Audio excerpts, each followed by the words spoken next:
अस्सलामुअलैकुम वरहमतुल्लाह। 10th class के mathematics में क्योंकि हमने 5 chapters that we have completed already. Now the 6th chapter that we are going to take, that will be surface areas and volumes. Surface areas and volumes, ये सबसे ज़्यादा important chapter है अगर हम मैथमेटिक्स की बात करें। हमारी डे टू डे लाइफ में भी surface area and volumes they count a lot. जब हमें इन चीज़ों के बारे में पता होगा कि माप तोल के बारे में, चाहे कोई भी मेजरमेंट हो, सिर्फ सरफेस एरिया में वॉल्यूम्स की बात हम नहीं करेंगे। When we talk of anything that is included in the measurements, तो वो हमारी डेली लाइफ में, प्रैक्टिकल लाइफ में बहुत ही ज़्यादा इम्पोर्टेंस रखता है। लेकिन जब हम इस खास चैप्टर की बात करेंगे, सरफेस एरिया एंड वॉल्यूम्स, तो यहाँ पे सिर्फ हमें दो मेजरमेंट्स जो है ना वो देखनी है। One is the surface area of different surfaces,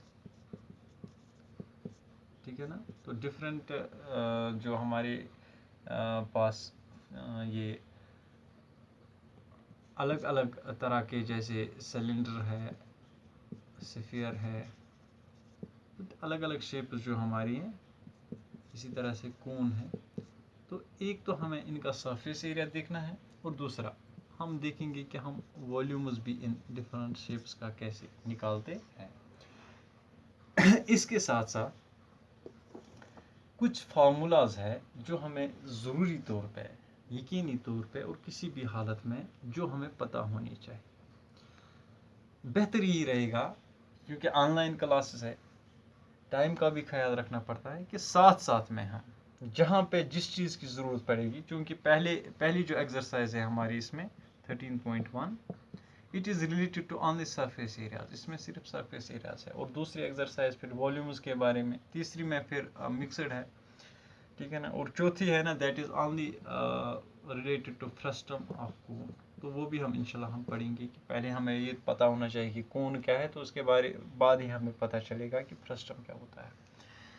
तो जहाँ पे भी जिस चीज़ की भी फार्मूला हमें अप्लाई करनी पड़ेगी, जिस शेप की भी, तो वो हम साथ साथ में करेंगे। तो हम डायरेक्टली क्वेश्चन 1 पे आ जाएंगे, तो इंशाल्लाह साथ साथ हमें सब कुछ सीखने को भी मिलेगा। क्वेश्चन नंबर 1 में हमसे क्या पूछा जा रहा है। 2 cubes each of volume 64 cubic centimetres are joint end to end. अगर हम एक क्यूब की बात करें, क्यूब चूँकि हमने 9th क्लास में भी, वहाँ पे भी जब हम मेंसुरेशन पोर्शन पढ़ा था हमने, तो वहाँ पे हमने देखा था कि जो क्यूब होता है उसके 6 साइड्स होते हैं, ठीक है ना। और खासियत क्या है क्यूब की, कि all the 6 sides they are equal. जो भी 6 साइड्स होते हैं इसके, all the 6 sides they are equal, 6 के 6 साइड्स जो है ना ये बराबर होते हैं। और इसके साथ साथ जो एज लेंथ है वो भी जो साइड की लेंथ होगी उसी के बराबर होती है। तो जब हम क्यूब्स की बात करते हैं, तो वॉल्यूम ऑफ क्यूब जब हम पढ़ते हैं, वॉल्यूम ऑफ क्यूब, अगर हम एक साइड को लें फॉर एग्जांपल ए, तो ये होता है a into A means that is a cube, यानी साइड क्यूब होता है एक क्यूब का वॉल्यूम। इसके साथ साथ एक और जो हमने वहाँ पे सीख लिया था, क्यूबॉइड की जब हम बात करते हैं, इसमें भी 6 साइड्स होते हैं, लेकिन ये तमाम साइड जो है ना बराबर नहीं होते हैं। तो इसमें एक लेंथ होती है और एक ब्रेड्थ, अगर हम इसको ब्रेड्थ मान के चलें, और एक हाइट होती है। तो जब हम किसकी बात करेंगे, इसके वॉल्यूम की, तो इसका वॉल्यूम भी कैलकुलेट करने के लिए जो हमें फॉर्मूला मिलता है, that is length into breadth into height. तो ये बहुत आसान है। और साथ साथ में हमें ये भी याद रखना है कि जब भी हम वॉल्यूम की बात करेंगे, तो ये क्यूबिक यूनिट्स में हमें मिलता है, कि जैसे क्यूबिक सेंटीमीटर्स में, या क्यूबिक मीटर्स में, या क्यूबिक किलोमीटर्स में। तो जो भी वहाँ पे हमें यूनिट दिया होगा, तो उस हिसाब से हम फिर क्यूबिक यूनिट्स में उस चीज़ का वॉल्यूम निकालते हैं। और साथ साथ में ये भी हमें पता होना चाहिए कि जब हम एक क्यूब की बात करेंगे, तो जब हम इसके सरफेस एरिया की बात करते हैं, surface area of cube is equal to 6 into edge square. अगर हम एज को एज एल लिखें तो जनरली हम एज एल लिखते हैं, ठीक है ना, ये एक एज है, दूसरा एज है, that is 6 into L square. और सरफेस एरिया ऑफ क्यूबॉइड किसके बराबर होता है, that is equal to 2 into length breadth plus breadth height plus height length, ठीक है ना। तो ये चीज़ें जो है ना, ये हमें जहन में रख के हम इस क्वेश्चन में आगे बढ़ेंगे। Two cubes each of volume 64 cubic centimeters are joined end to end. Find the surface area of the resulting cuboid. अगर हम कहीं पे भी अगर हमें दो क्यूब्स मिलेंगे और अगर हम उन दो क्यूब्स को एक साथ जोड़ेंगे, जैसे हम दो स्क्वायर्स को एक साथ जोड़ते हैं, अगर हमारे पास दो स्क्वायर्स होंगे तो अगर हम उनको साथ साथ जोड़ते हैं, मिसाल के तौर पर ये एक स्क्वायर था, इसके ऊपर हमने एक और स्क्वायर रखा, या ऐसे एक स्क्वायर था, तो इसके साथ अगर हम दूसरे साइड से एक और स्क्वायर रखेंगे, तो दो स्क्वायर्स को जब हम एंड टू एंड ज्वाइन करते हैं तो एक रेक्टेंगल हमें मिलती है, ठीक है ना, ये हमें एक रेक्टेंगल मिल गई। लेकिन जब हम दो क्यूब्स को चाहे एक दूसरे के ऊपर रखें, चाहे साइड में एक दूसरे के साइड में रखें, तो ये भी मैं जानता हूं कि आपको ये क्यूब मुझसे बहुत ही बेहतर बनाना आता है। मैंने चेक भी किया था कई बच्चों का कि नोटबुक पे, तो उन्होंने जो वो क्यूब्स बनाए थे मुझे वो बहुत ही शानदार लगे उस टाइम पे। एक्चुअली में ये ऐसे है ना, तो these two cubes are joined end to end. Now we have to find the surface area और वॉल्यूम या surface area of the resulting cuboid. तो ये एक क्यूबाइड बन गया, लेकिन क्यूबाइड में हमें साइड्स तो नहीं दिए गए हैं। साइड्स हम निकालेंगे किस फॉर्मूला से, कि हमें पता है कि वी नो दैट कि volume of cube that is equal to side cube. किसके बराबर होता है, साइड इंटू साइड क्यूब, या ए क्यूब अगर हम लिखेंगे, अगर चलो हम साइड को ए मान के चलें तो that is a cube. Now और हमें वॉल्यूम कितना दिया गया है, दैट इज 64 क्यूबिक सेंटीमीटर्स। ये दिया गया है वॉल्यूम, किसके बराबर है, साइड क्यूब के बराबर। अगर हम यहाँ पे ये क्यूब खत्म करने की कोशिश करें, 8th में हमने पढ़ा क्यूब एंड क्यूब रूट्स में, कि तो ये किस तरह से बन जाएगा, ए विल बी इक्वल टू, यहाँ क्यूबिक रूट किस पे आ जाएगा, 64 पे। तो हमें अगर सबसे पहले तो साइड होना पता होना चाहिए ना इस क्यूब का जिसके बारे में हम बात कर रहे हैं। तो इस हिसाब से एक साइड कितना होगा, that will be equal to 64, चूंकि 4 का क्यूब है, that is 4 cube, 4 into 4 into 4, 4 4 are 16, 4 are 64। तो ये क्यूब रूट और ये क्यूब जो है ना, ये खत्म हो जाएंगे।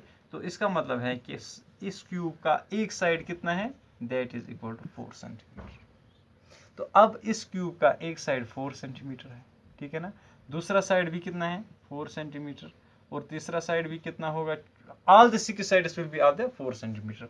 और इस क्यूब का भी कितना है, क्योंकि ईच ऑफ हमें वॉल्यूम दिया गया ना, ईच ऑफ वॉल्यूम 64, तो ये भी 4 सेंटीमीटर्स, ये भी 4 सेंटीमीटर। अब हम चेक करेंगे the dimensions of the resulting cuboid. अब देखिए ये जो क्यूबॉइड बन गया, अगर हम, चूंकि ये जो लंबा साइड है, अगर हम इसको लेंथ लें तो लेंथ कितनी आ गई, पहले हम लेंगे dimensions of the resulting cuboid, dimensions of the resulting cuboid, तो वो कितना है, अगर हम इस साइड को लेंथ लें, ठीक है ना, it is 4 + 4 that is equal to 8 centimetres. और अगर इसको हम ब्रेड्थ लें, ठीक है ना, तो ब्रेड्थ कितनी है, breadth will be equal to 4 centimetres. और अगर जो चौड़ाई है तीसरे साइड में, विच इज यहाँ जिसको हम हाइट कहेंगे, height of the cube, that 2 is equal to 4 centimetres. तो हाइट और ब्रेड्थ में कोई फर्क नहीं आई, सिर्फ लेंथ इसकी डबल हो गई when 2 cubes are joint end to end, तो सिर्फ लेंथ डबल हो गई यहाँ पे। अब हमें रिजल्टिंग क्यूबाइड जो हमारा है, मीन्स ये जो नया क्यूबाइड बन गया, अब इसका सरफेस एरिया हमें निकालना है। तो हमें पता है कि सरफेस एरिया ऑफ क्यूबाइड किसके बराबर होता है, that is equal to twice length breadth plus breadth height plus height length, ठीक है ना। तो ये फॉर्मूला अप्लाई करके हमें क्या मिलेगा, 2 इंटू, अब लेंथ कितनी है 8 इंटू ब्रेड्थ कितनी है 4। मैं यहाँ पे डबल ब्रैकेट इसलिए रख रहा हूँ ताकि हमें कोई परेशानी ना हो, प्लस ब्रेड्थ हाइट, ब्रेड्थ है 4 and height 2 is 4, plus height length, height is 4 and length is 8, ठीक है ना। इतने सारे क्यूबिक सेंटीमीटर्स, क्योंकि सेंटीमीटर्स में दिया गया है यूनिट इसका। अब हम देखेंगे अगर मैं इस 2 को फिलहाल बाहर ही रखूं, ठीक है ना, तो अंदर क्या बचेगा, 8 4 32 प्लस 4 4 16 प्लस 4 8 अगेन 32। इतने सारे cubic centimetre, sorry square centimetres, ये हम सरफेस एरिया निकाल रहे हैं स्क्वायर सेंटीमीटर्स। इसका मतलब क्या हुआ, 2 इंटू 32 प्लस 32 64 हो गए, 64 plus 16 that is 80, 2 into 80 square centimetres that is equal to 2 8 16, 160 square centimetres हमें रिजल्टिंग क्यूबाइड का सरफेस एरिया मिला।